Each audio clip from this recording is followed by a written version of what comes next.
ഹദീസുണ്ടോ എന്ന് വെച്ചാൽ അതാ ഞാൻ പറഞ്ഞു. നബിദിനാഘോഷം ശിർക്കാന്നുള്ള വാദം മുജാഹിദ് പ്രസ്ഥാനത്തിനില്ല.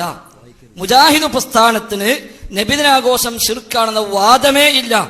അതേസമയം എന്താണ് മുജാഹിദ് പ്രസ്ഥാനത്തിന്റെ വാദം? വളരെ വിശദമായി, വളരെ വ്യക്തമായി ഇതിന്റെ സംഘടനാപരമായ പ്രവർത്തനം തുടങ്ങിയ അന്ന് മുതൽ തന്നെ നമ്മൾ KNM-ഉം SKS-ഉം തമ്മിലാണ് ചർച്ച എടുക്കുന്നത്.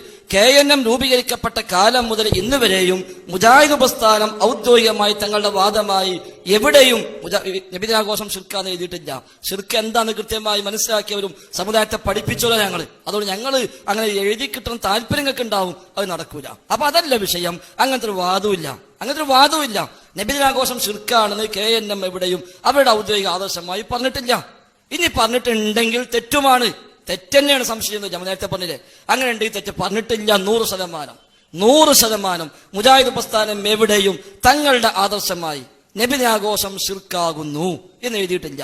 അത് എഴുതി നിങ്ങൾ കാണിക്കുകയാണെങ്കിൽ അത് മുജാഹിദ് പ്രസ്ഥാനം എഴുതി തെറ്റാന്ന് നമ്മൾ ഒപ്പം തരും. ഒരു സംശയമില്ല. അപ്പൊ അതിന്റെ പേരിൽ വാദപ്രതിവാദം മുടക്കാൻ നോക്കല്ലേ. അങ്ങനത്തെ ഒരു വിഷയവും വിടില്ല, അങ്ങനത്തെ വാദവും വിടില്ല.